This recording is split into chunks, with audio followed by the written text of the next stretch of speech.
कक्षा 10वीं 11वीं गणित कृषि संकाय अध्याय समांतर श्रेणी 1 और 31 के बीच n समांतर माध्य है। यदि 7वें और n ऋण 1वें माध्य पदों का अनुपात 5:9 हो तो n का मान ज्ञात कीजिए। अब इस n का मान ज्ञात करने के लिए हमारे पास में ध्यान से देखिए, सबसे पहले 1 और 31, एक अंक है 1 और 31 के बीच कितने n समांतर माध्य पद।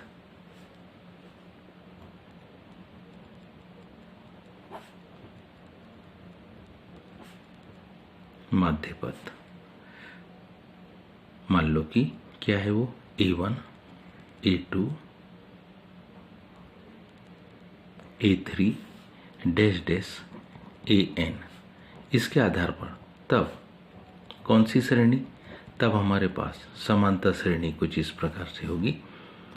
1 a1 a2 a3 dash dash an और इसके बाद आएगा 31। दो पदों के मध्य में और n पद हो गए तो कुल पदों की संख्या है ना, इसके आधार पर हम लिख सकते हैं अर्थात समांतर श्रेणी में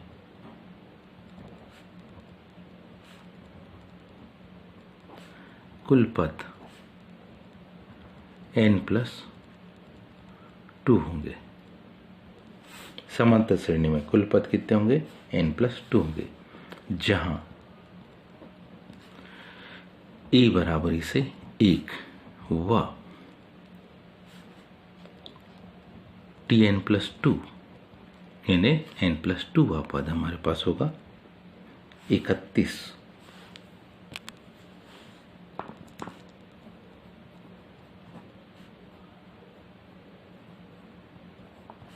समांतर श्रेणी का कौन सा n वा पद tn बराबरी से a plus n-1 into d ये होगा। तो हम इसको लिख सकते हैं tn+2 उसका मान होगा 31, a का मान यानी पहला पद होगा 1 धन n-2 ऋण 1 गुणित d।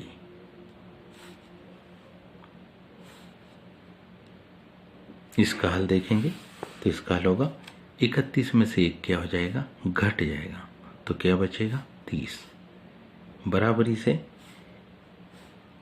n+1 into d। इसलिए d बराबरी से 30/n-1, क्योंकि n क्या समांतर माध्य पद, n समांतर माध्य पद हमारे पास क्या है, ये होगा a+d a+2d a+3d से लेकर a+nd तक होंगे, ये हमारे पास पद होंगे। अब इसमें हम कौन सा पद, इसमें हम 7वां माध्य पद,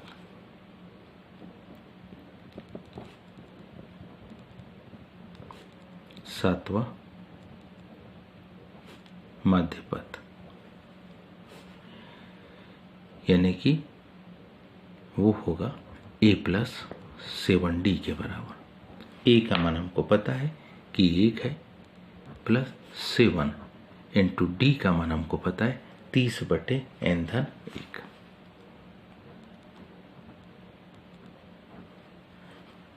जब हम इसको हल करेंगे तो n-1 का 1 में गुणा हो जाएगा, तो मान क्या आएगा कुछ इस प्रकार से n-1 धन 7 का 30 में गुणा 210/n-1, तो ये हो जाएगा क्या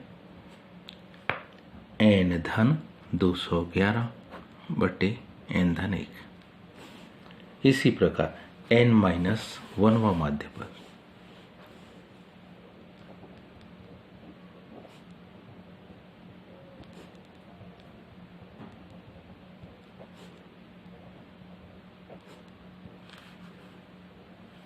1 प्लस n-1 इंटू डी।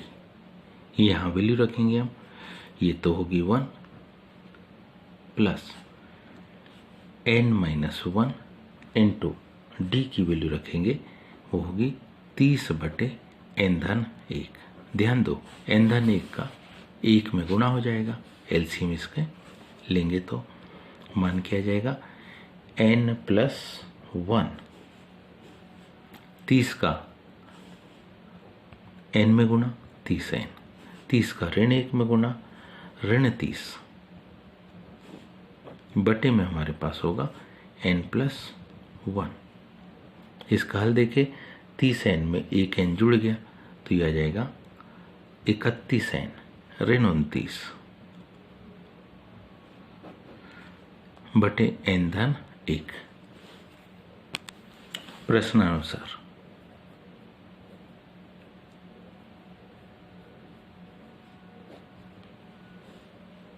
सातवां पद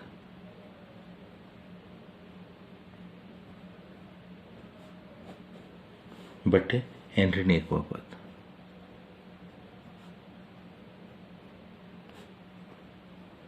बराबरी से 5/9। मान को थोड़ा सा ध्यान से देखिए तो मान हमारे पास कुछ इस प्रकार से होंगे। n-211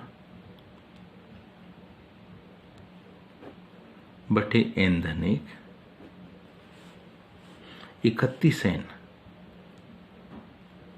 ऋण 29 बटे n-1 बराबरी से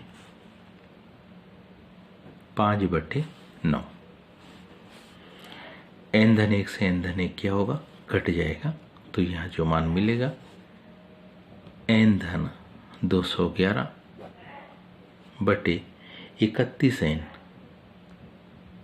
ऋण 29 बराबरी से 5/9। 9 का गुना हो जाएगा इस पद से 9n+211 equal to 5 into 31n-29। इसको अब हम सॉल्व करेंगे। 9 का गुना n-211 से होगा 9n प्लस 9 एकम 9, 9 एकम 9, 9 दूनी 18। 5 का गुना होगा 5 एकम 5, 5 तिया 15। 5 का गुना 29 से होगा, 5 9 45 के 5, 4 5 दूनी 10 और 4 14। 145 इधर आएगा तो 1899 में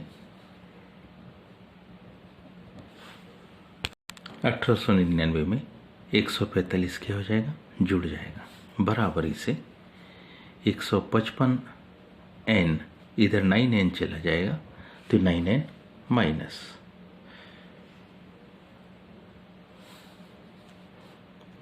अब हमारे पास 1899 में से 1899 में 145 क्या होगा, जुड़ेगा। 9 और 5 14 के, 4 हासिल के, 10 और 4 14 के, 4 हासिल के, 1 8 और 2 10 के 0 और ये बराबरी से 155n में से 9n को घटाएंगे तो ये आ जाएगा कितना, तो ये आ जाएगा कितना 146n। कह सकते हैं हम 146n बराबरी से 2044। इसलिए n बराबरी से 2044 बटे कितना 146 है। 2 से हम भाग दे दें, 2 7 14, 2 तिया 6, 2 एकम 2, 2 शून्यम 0, 2 दूनी 4, 2 दूनी 4। 73 से जब हम इसको भाग देंगे तो ये हमारे पास 14 बार में पूरा पूरा कट जाता है। तो किसका मान, n का मान। इस तरीके से n बराबरी से हमारे पास क्या आ गया 14। उम्मीद है आप सबको ये समझ में आया होगा। आज के लिए इतना ही, शेष का धन्यवाद।